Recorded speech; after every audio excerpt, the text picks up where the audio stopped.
Hello, welcome to the People Profit Podcast, the show where we flip the script on traditional business thinking and prove that when you put people first, profits follow. I'm Sandra Coker, your guide on this journey to more engaged teams, loyal customers, and a healthier bottom line. These episodes are brought to you by Human Power Solutions, helping organizations unlock the human potential that powers performance. Whether you're a leader, an HR pro, or a curious change maker, buckle up. We're diving into fresh stories, real-world strategies, and a few laughs along the way. Ready to turn your workplace into a profit-powered people machine? Let's get started.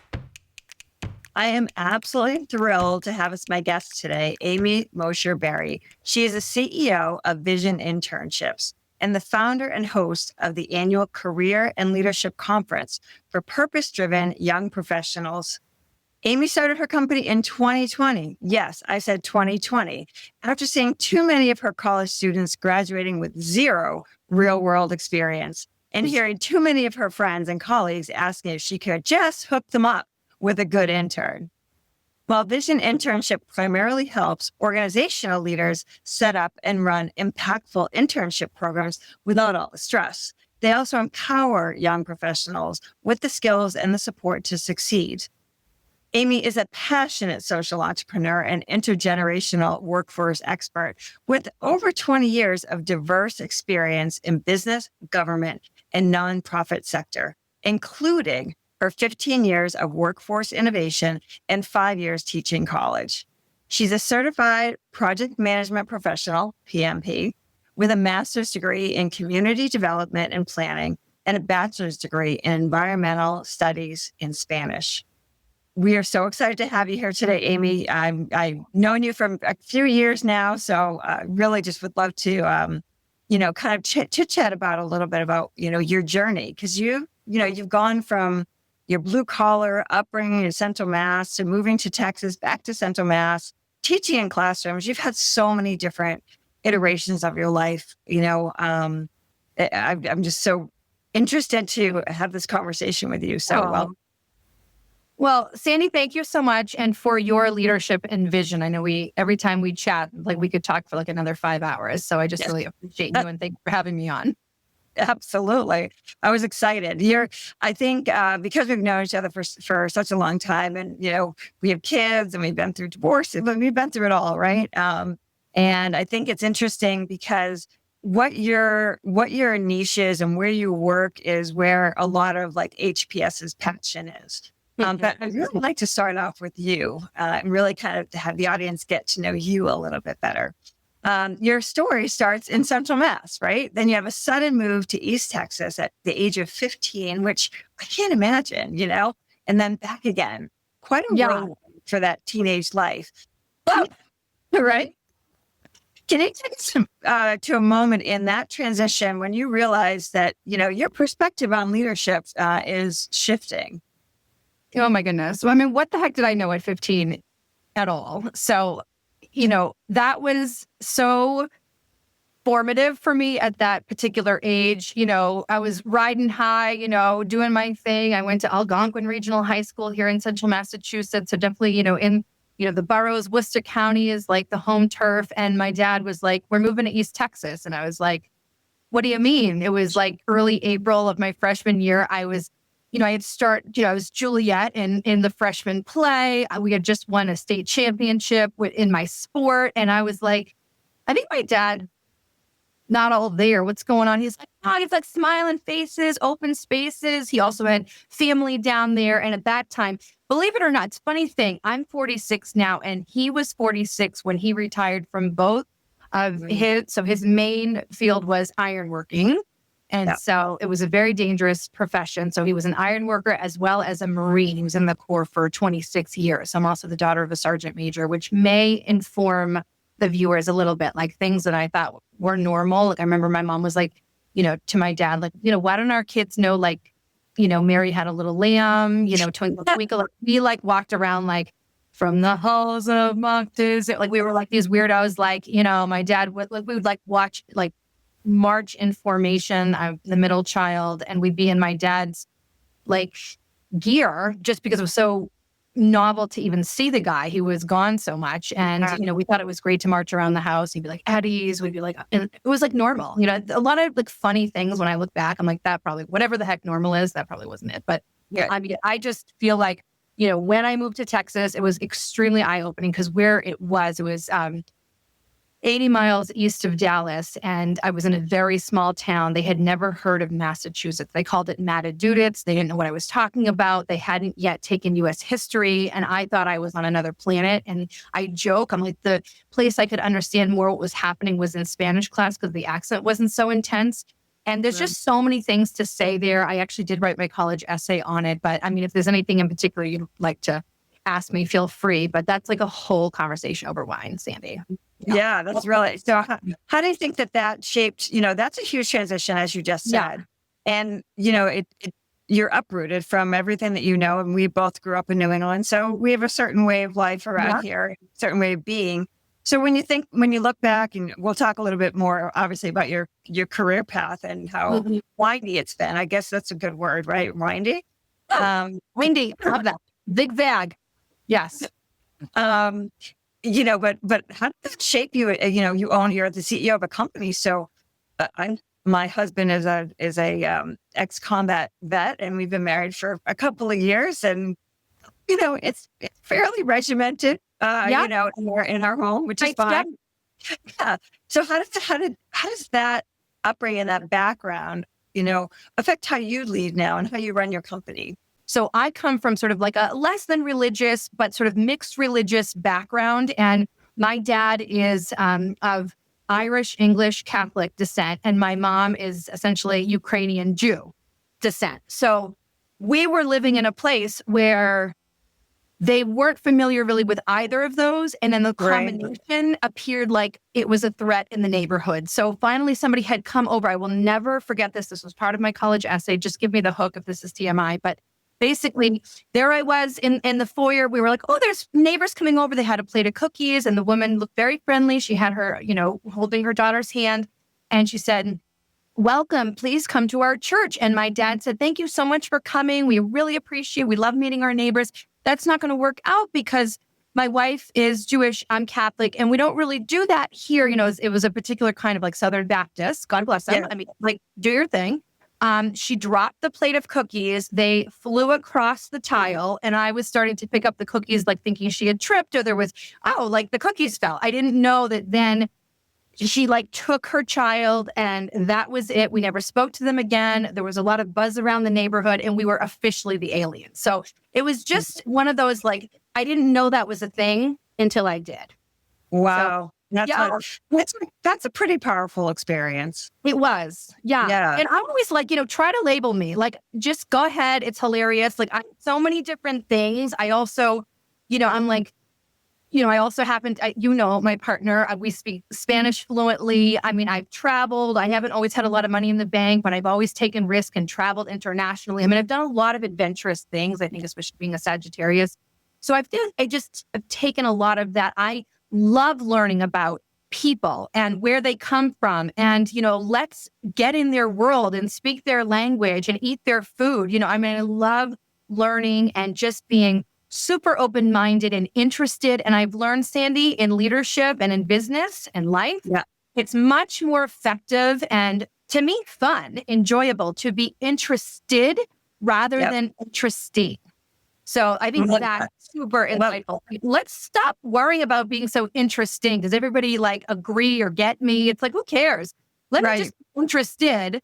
And that by itself is interesting because I think the world could use a little bit more people that are authentically interested, including people that may actually be different than them. Like, bring it on. Yeah. And I think that's such an important thing for everyone and young, old, whatever, good lessons for people to learn. I kind of want to go to, you go to college. So you came back for college?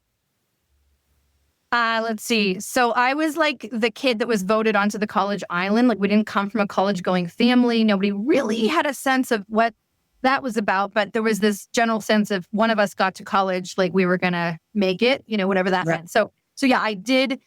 I went to University of Vermont, go Catamounts. And, you know, I was looking for a particularly interesting combination. So I was pretty much obsessed. I needed to do environmental studies because I thought it was my particular role to save the planet. Take a look around, see how that's gone. But so environmental studies, Spanish in Vermont, which I used to joke there was like 5 Spanish speaking people in Vermont in the 90s. And maybe there's a little bit more. But so I did that combination. And then I also pursued gymnastics at the college level. And that was a really interesting mix. But yeah, I did go to college for the 4 years. I do believe being part of an organized sport, even though I had gotten injured early on, which affected a lot of my game plan, right? Again, there's the plan and then how it goes. But I do believe that being part of that sort of organization actually helped me stay in college because I felt like I was part of a larger community and I had that sort of sense of family, but I was always very entrepreneurial and questioning and like, is college even a thing for me? You know? And I just didn't see myself as like kind of an academic lifer. That's why it was sort of ironic and funny that after college, you know, I did AmeriCorps during the year of 9/11. And I was in kind of the right place at the right time. And I was able to pursue my master's at Clark after that. So it's just funny because I didn't necessarily see that coming, but that's life. It's sort of zigzag and you, as we said, we roll with it. So when you talk about the injury, right? So you those setbacks, you know, as a college athlete, breaking your foot. You spoke about finding silver linings. How did that injury shape the way you think about risk and resilience, both personally and as you guide others? Yeah, well, thank you. That's a great question. So in terms of how I perceive risk, you know, and I'll just say something about, and it's not so unique to gymnastics, but there is an element that is sort of unique. And a lot of people are like, oh, is your daughter doing gymnastics? I'm like, I hope not. But one of the things that I appreciate about the sport is like, there's no halfway. You don't do half a back handspring on high beam or an aerial. You will kill yourself. Like you're all in. So it's like, you know, and something about coaching. I was just sharing with another business colleague, friend of mine, and we're using this analogy. It's like sometimes, you know, the best coaches, they believe in their coachee or their mentee, as it were, before the person, him or herself. It's like, you know, the best coaches, it's almost like the coachee, the person being coached must suspend his or her disbelief and sort of borrow the coaches or the mentors, right, in the workplace, belief in him or herself to like go for it, go full on. So, you know, it doesn't really matter exactly the what happened in terms of the injury, but I did break my foot. It was on beam, which was like that's why I was recruited, beam floor. And it was very humbling. All of a sudden, I couldn't do the thing that I was recruited to do. And it felt like it really altered my identity. Like I was like, I'm here for this. It's like, oh yeah, I'm here for school too. But you know, when you're 18, 19, it's like you have that like kind of warped perspective on things. You don't realize how important other things are. And so when that was sort of taken from me, it was outside of my control, even though I think a lot of us tend to self-diagnose. We're like, oh, we're okay. But no, really, you have to slow down or you're going to not be able to walk or use a critical body part. So I kind of got that memo and I explored things, Sandy, that I wouldn't have made the time to do. And I happen to remember I got very involved in something called UVM against sweatshop labor. So as you may recall, in the 90s, there was a lot of sort of revelations around how our clothing and footwear were produced. And I was concerned about that, not only the environmental impact, but especially the impact on human beings. And so I got very involved in that. And I was able to kind of use a little bit of my leverage as an athlete to talk to some of the people higher up about, you know, let's vote with our feet. You know, let's make sure that our values are in alignment, that we're not just sort of like blindly making the best purchases, that we actually choose to, you know, see and care about the connections. So I sort of took more leadership in that and various other extracurricular activities, other service, community service, things that I just probably wouldn't have made time for if I had gotten injured. I think that's awesome. You know, a lot of times when you feel like you're sidelined, and you're just not sure, and things just kind of find you, and your passion starts to come alive. And but what I loved was hearing you talk about the coach, and now, you know, the coach believes in you before you do. You know, my granddaughters, you know, they're both in cheer, and you know, my older one is like, you know, that back handspring or that back whatever, that flip or whatever they do. Yeah, the coach is like, it is that encouragement, and you can watch the belief. Yeah. And I think young professionals in our workplace right now need to find those mentors and those coaches. Totally. Because there's not a lot of that going on right now. So when you think about these things, you often refer in the inevitable gap between what we want and what life delivers. And we've heard a couple of your stories already. Can you share a recent example from your Vision Internships world that maybe a pivot or a challenge, and how you led yourself and your team through that gap? Yeah. Oh my goodness. Well, I mean, the biggest, most obvious gap that I wasn't sure if my company was going to survive it, to be totally honest now looking back. So we had, as you mentioned, I launched the company 2020. I will always have my young people to thank. So it was primarily, as you mentioned in the bio, my young people that I kept seeing just systematically graduating, no real world experience, didn't know what they were doing. The debt was piled up, super stressful. And so I put so much effort, and I have no regrets, but early on, it was all about the work-ready intern. And I overlooked the need for the intern-ready organization. Okay, so talk a little bit about that. So there will always be young people that are, and despite popular belief, young people for the most part are incredibly motivated to make a huge difference. They are purpose-driven, right? So there will always be young people that are going to be hungry and rise to the occasion and figure it out, get that experience, stretch. They do appreciate being mentored and having guidance and feedback. That's really important. I think that's often misunderstood as perhaps lack of work ethic or not wanting to work, which is not accurate. So I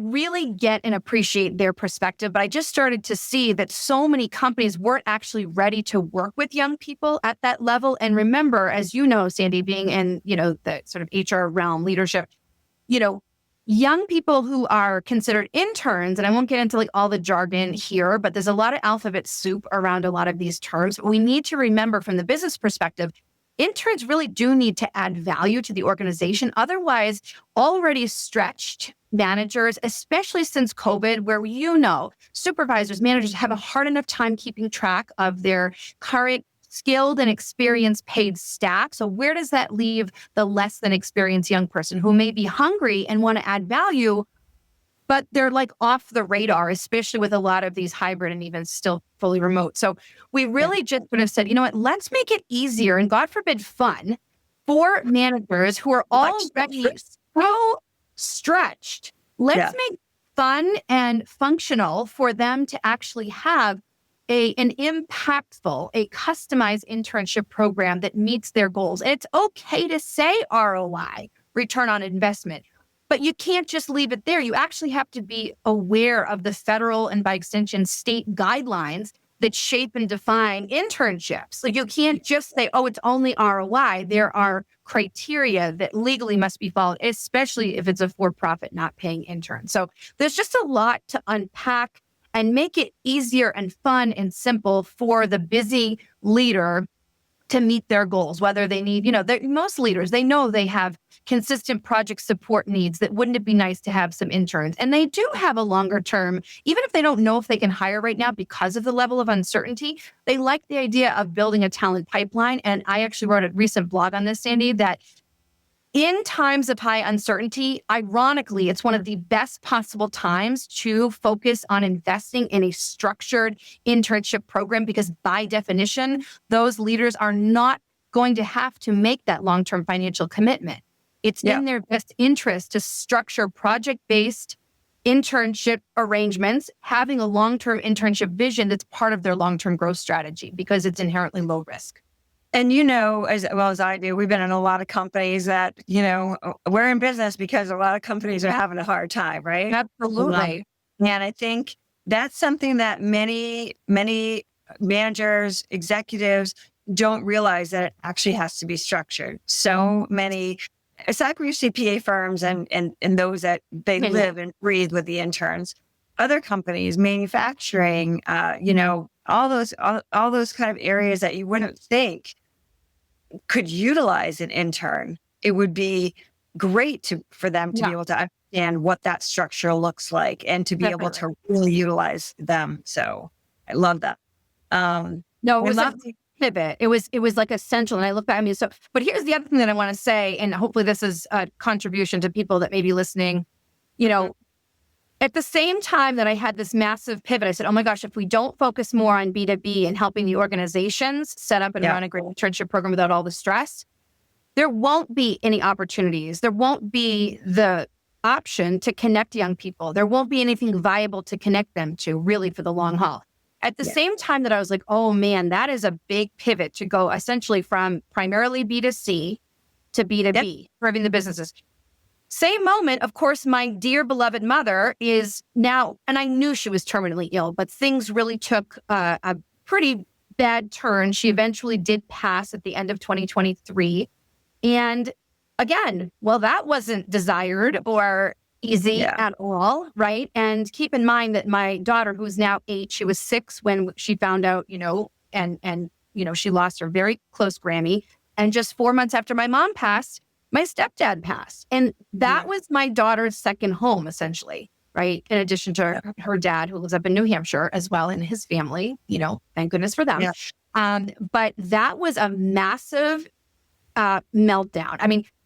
Just that alone, making sure my daughter was mentally and spiritually and physically okay to handle that transition while I was going through a major business pivot and realized not only am I upgrading and tweaking major services here, I am also doing all of the back end systems and funnels and automations that I know we've been through that together. So that was the same time while I'm mourning my mother, I'm doing internal systems and totally upgrading services. And people were probably like, what the heck happened to Amy? But I was able to kind of keep it going. And, now I'm just in the process where people are starting to say, oh, I get it. They're actually Visions Internships. We are out to help the right 2 to 4 people inside a company set up and run a great internship program. And P.S., because Amy refuses to give up entirely on serving young people, against some of my advisors' wishes. I've literally lost certain advisors because they're like, you just have to go with the companies. I said, if I just go with the companies, I will probably lose motivation. So I need even 20% of my time needs to go to direct impact and service to young people. And you're right, 80% of our effort and capacity needs to be channeled in terms of smart business to supporting companies. But I won't give up entirely on the young people, which is why we do the annual conference. And we have, a kind of casual virtual network of sorts supporting young people. But it's really allowed me to, not give up on the key audience I want to serve, but to do it in a way that I can actually sustain it as the CEO. I'm still the only full-time person that works for my company, and we are growing. And it's a huge juggle, as I know you know personally, because I know we started our companies around the same time, which has been really fun to be on the journey.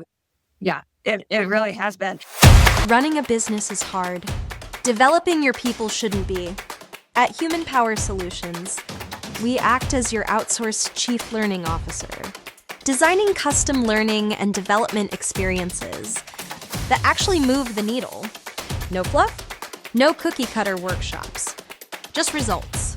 Whether your people need better communication, stronger leadership, or less burnout, we provide strategic solutions that align with your goals and keep your team moving forward. Visit hpowersolutions.com and unlock your team's full potential without disrupting operations.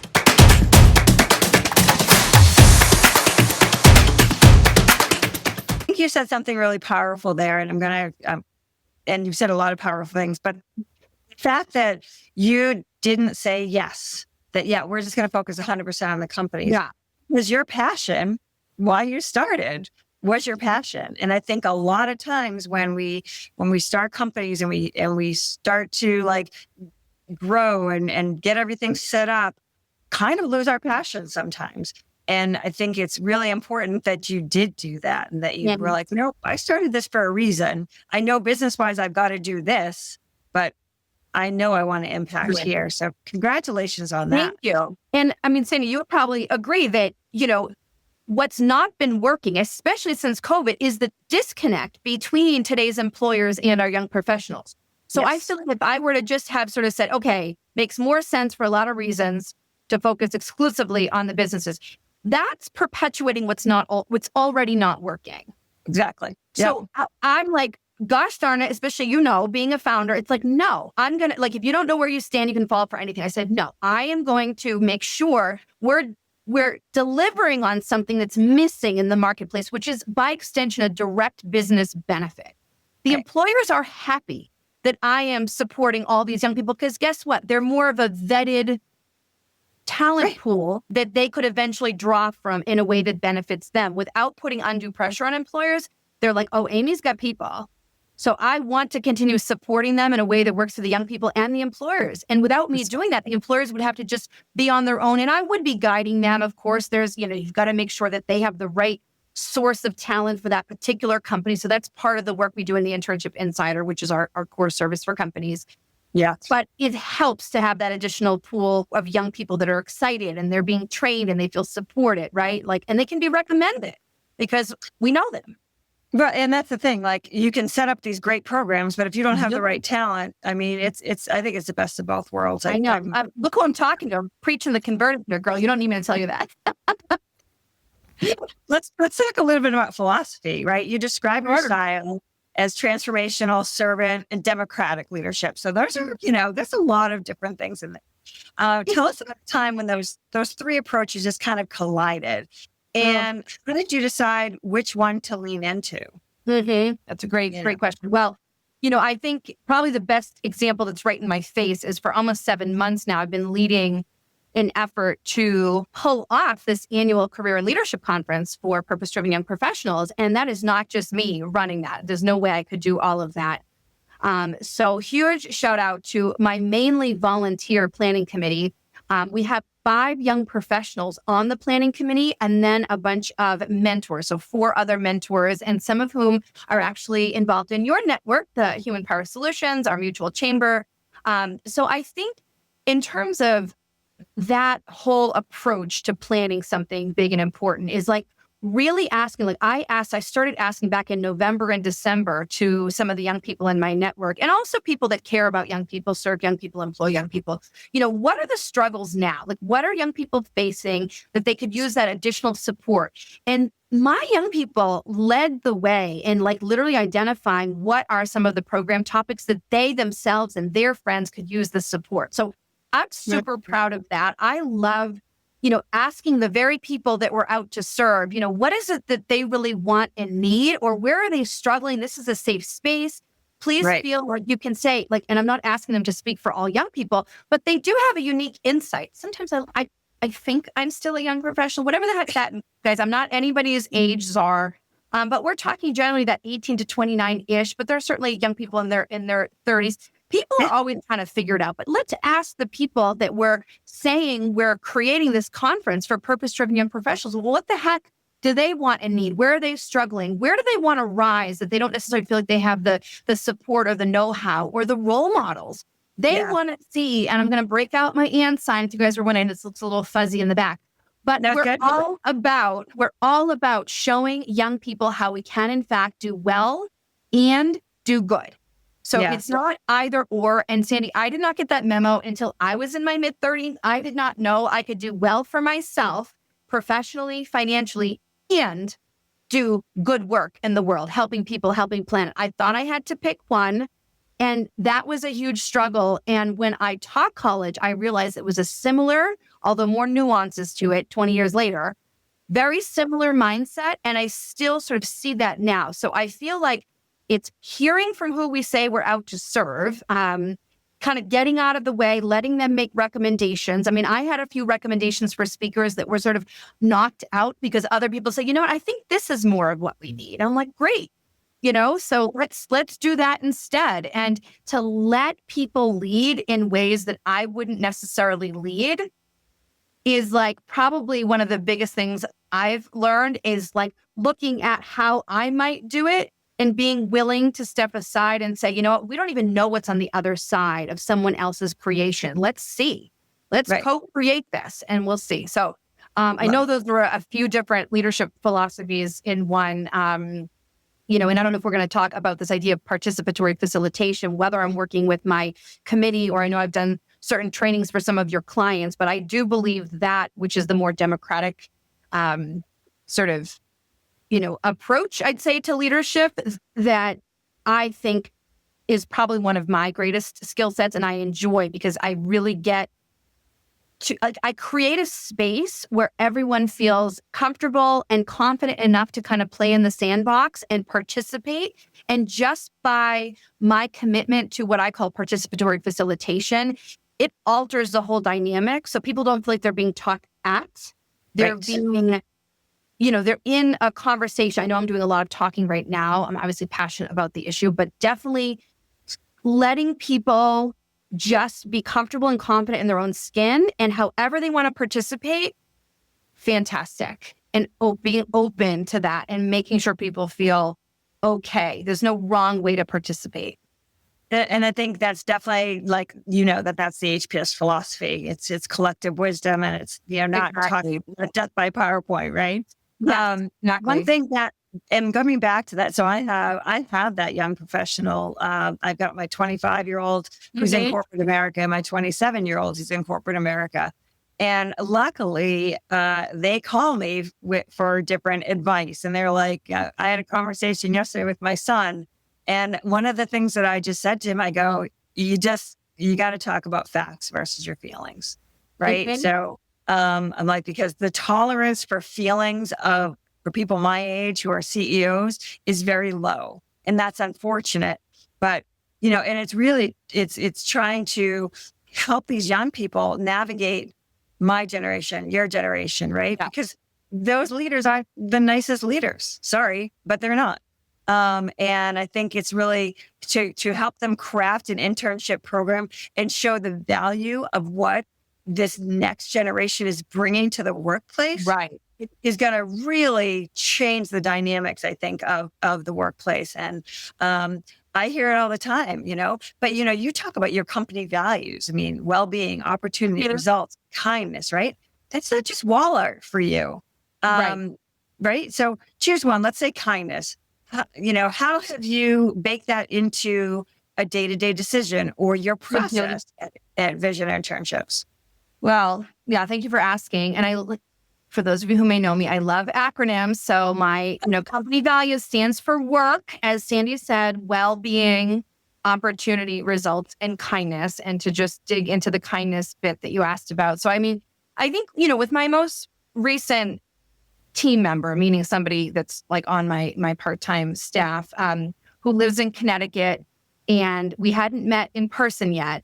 And I took the time out. I had a few days off where it was over April vacation. So my daughter was sorted with her dad, and I was visiting a friend in New York. I had a few work-related meetings in New York anyways.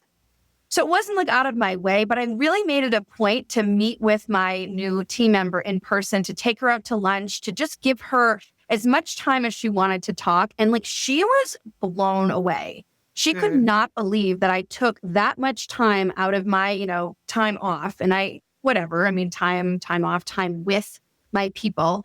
You get that. We had an epic conversation, and our work relationship has improved drastically. She has this incredible appreciation.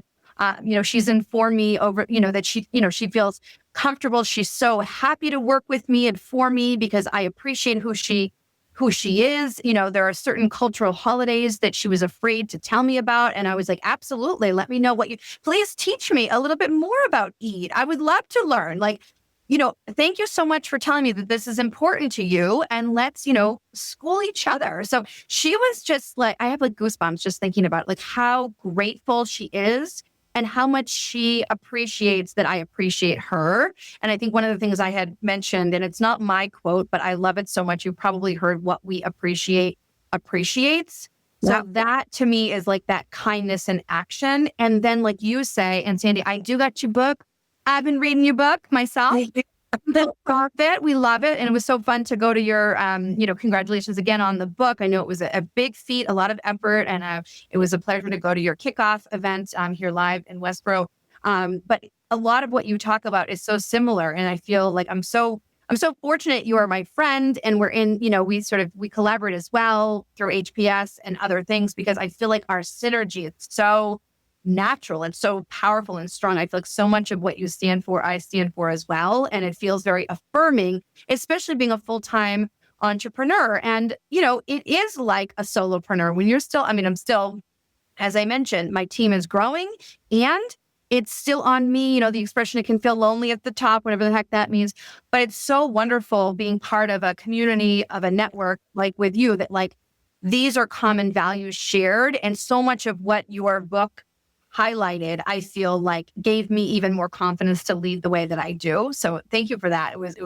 I love it. And I kind of use it as a reference as well. So Thank you. out your book. Yes, I would love it. Other people, if you haven't read it, guys, and it's like, what's other people's version of people profit? Like people can define that in all of their own ways. But I feel like, especially with my, team member that I mentioned, they're literally like speaking what works for them. And when you align with what works for them, like you've said so many times, Sandy, I've heard you talk, and in the book, the company benefits so drastically and quantitatively that it's almost like, what are we even like?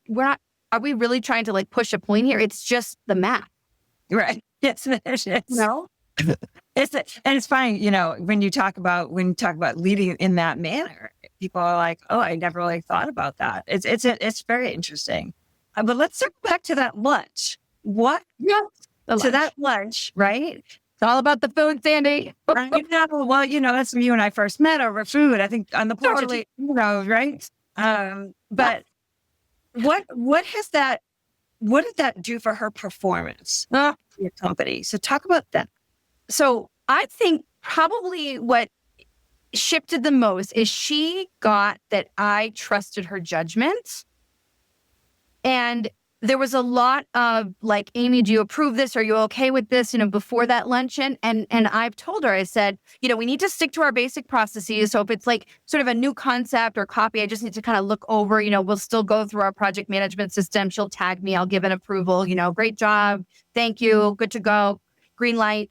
But she's definitely like much more proactive because she trusts that I trust her judgment. And I think that was the biggest shift. So she feels, it's like she's just, even in our Zoom sessions, it's like she's, like sitting up straighter. She's so excited to see me and give me an update or ask a question.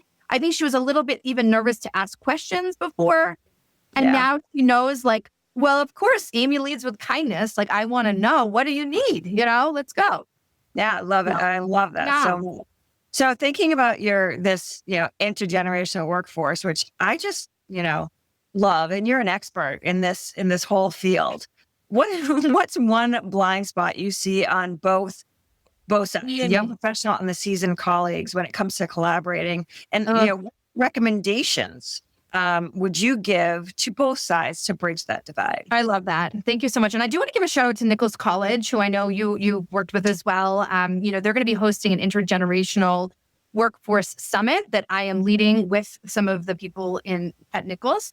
That's going to be August 6th. So we're going to be covering a lot of these different pieces. Nice. But I love that question. Like, what is sort of the blind spot, and perhaps a recommendation from one to the other? So, it is amazing. As we know, we used to say 4 generations in the workforce, but really if we consider the traditionalists, which are the 1925 to 1945 folks, pre-boomer, there's technically 5 generations, because a lot of people in their 70s, God bless them, they're coming back sometimes out of retirement. They're serving on boards. They're in the workplace and they have so much to offer, whether or not they're somebody's direct supervisor. So it's important to acknowledge that there are 5 generations. And with AI and other technologies, when we talk about generations, just the whole concept of generations is shifting dramatically as well. Like, so things are sort of like, it may not be the 20 years that we've sort of typically looked at. It may very well, because of different advances in technology and things we haven't even sort of seen yet, those definitions are shifting, we'll say. So in terms of what I think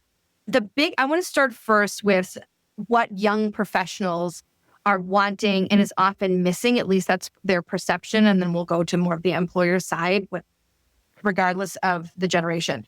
So young people today are, and it's statistically backed up. There were studies done. I know part of what compelled me to start my company in 2019 was a national study done by Gallup and Bates College, and they looked at the purpose gap. So so many employers today are literally missing the purpose gap. And if they were to really acknowledge it and recruit and retain based on what this means, they would probably be less stressed out and be dealing with less turnover. And it's essentially that over 80% of today's college graduates here in the US are seeking so-called purposeful work. So they're looking to help people, help planet in a meaningful way. They're looking for meaningful versus menial work. And we all know there's always an element of menial work, even if it's, we say 20%, which early on, I mean, that might even be like, generous in that direction. There's always stuff that we may not want to do. And that's part of life, right? Right. I don't need to break out the ensign, but they're really looking to make a difference and make money. They're looking for paycheck with a purpose. Yeah. And for employers to overlook that, young people are, in numbers, and I'm talking young people that even hold a college degree, think of all the time and money they put in, and they're going back to their barista and babysitter jobs because they're not finding companies that are necessarily aligned in purpose. Yep. So the employers who, by the way, are already doing purposeful work, let's give our employers a really big acknowledgement. So many organizations, whether you're for-profit or nonprofit, you do not need to be a nonprofit to be doing social impact work or being socially and environmentally conscious. Very much so in the for-profit realm, but they're not necessarily focusing on it sufficiently, and so they're losing or missing young people that are more overtly looking for this. And so employers do need to close that purpose gap to be more effective in reaching, connecting with, and attracting and retaining to these young professionals. So I think the purpose gap, I think you guys got my drift. That's another whole conversation. There's a lot more to it, but let's now look at like the young people and what they may be missing from the employer's perspective. And honestly, it's sort of connected to the purpose gap. It's like, as I mentioned, there's not every single thing we do is going to be, so rich and meaningful all the time. There are certain things that just need to get done. So I think the piece that the, young people, in addition to the purpose gap, they want flexibility and autonomy, and they want their employers to trust them to do the work. But I think the missing piece is that young people need to be a little bit more taking the mindset of the business owner, think like a business owner. And actually, Sandy, I have to send you this article. I was actually recently quoted in Forbes on this very topic. Nice. And this idea, I know that was pretty awesome. Shout out to my colleague, Maria Ross, who actually asked for the quote. So thank you, Maria. And her work is incredible around empathy and the business benefit to empathy. And if I haven't already connected you, I must. But this whole concept and what I spoke about in the Forbes piece was that young people really need to take the ownership and think like a business owner. Do not expect the business owner to just out of the blue, take you on your word and just sort of bring you on and give you everything you want and need without sort of like proving your case. You've got to sort of develop a little bit of, and again, this may be the daughter of a sergeant major coming out in me, bear with me, but you've got to develop a little bit more of that, if you will, thick skin. Know that you've got to show what value you can add. And that's a wonderful opportunity. What a great challenge for today's young people. And they do rise to that occasion. So if they have a better sense of what the employer values, whether they're for-profit or nonprofit, what actually adds value in addition to obviously contributing to profit. But we know that some roles aren't directly profit generating, but those that can kind of free up those key business leaders to bring in more business is still incredibly valuable. So young people really need to get a little bit more tuned in to thinking like a business and imagining what they could do to offer concrete value. And you know what? They do deserve to get feedback because as we know, they're earlier on in their career, they will do better. So I'm talking now to the employers. They will do better. Young people will do better for you if you can build in time to provide frequent, and I'm not saying just positive feedback. I'm talking like real deal, authentic. Tell me what's working, what's not working, what I could do better. Can I shadow you? Can I learn? Give me the feedback so that I can add more value to your company. And I think that will bring I know we say to, young people and employers in a way they really will benefit each other for the long haul. Even if they end up bouncing around, they will when you add value to yourself, you add value to your company, right? Which is why I know you're in this work, Sandy. I mean, like you're doing the training. And I meant to quote you because I loved the quote when I was listening to one of your other podcasts, but it was something about, I'm paraphrasing, like, when you invest in yourself, when you invest in your people, you're investing in profit. I think that was what it was, which I think has something to do with your book title. I hope those insights are helpful for both the employer and the young person. I think that's really important. And I think a lot of times people are afraid to tell the young person to buckle up, buttercup, and so in that way, you and I are very similar.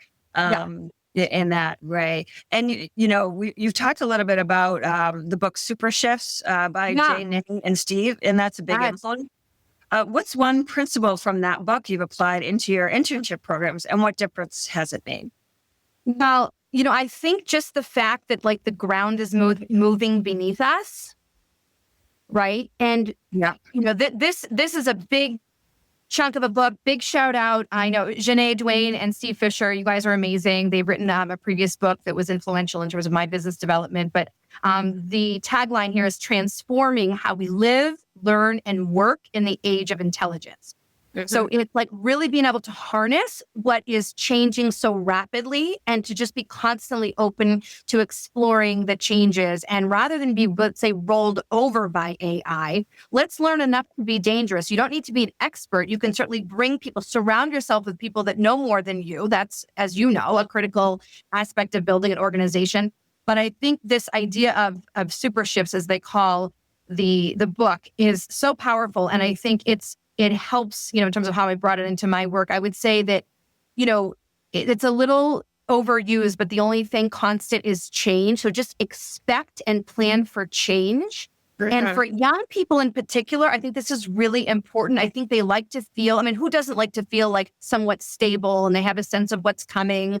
But hello, right? You plan and life happens. So I think for young people in particular, this idea of super shifts is like, life is just constantly changing all the time. So expect it and plan for it. And how are you going to, pick a niche? They say there's riches and niches. Pick a niche. Especially our young people are often, I'm not saying every young person, but they're drawn to technology. They're drawn, they were born into, they're called digital natives for a reason.